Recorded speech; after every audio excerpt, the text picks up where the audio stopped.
Students at Solano County High School wanted to write about Black Lives Matter for the yearbook. The principal said no way. But KPIX5 reporter Susie Steimle says the yearbooks at Buckingham Charter High School came out a couple of hours ago with a tribute to Black Lives Matter. Susie, walk us through what exactly happened.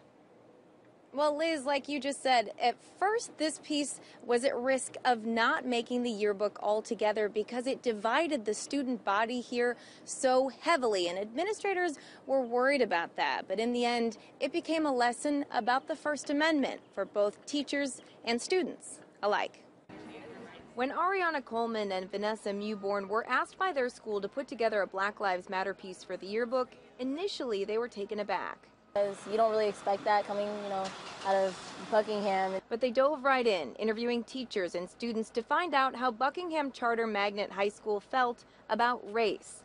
People from our own culture didn't want to support the page because they were scared of what people were going to think. So the school decided to pull the piece, starting an even bigger fight. Like, after all that we just went through to get all the interviews, after all that work that we did, they're not going to put it in, and because you think it's racist.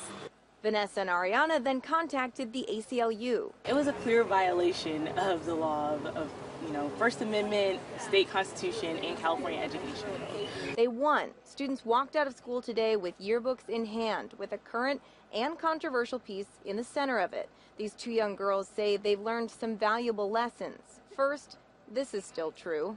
High school is hard. But also that it's worth putting up a fight to find out how strong your voice can be. Black people as a community, our lives do matter.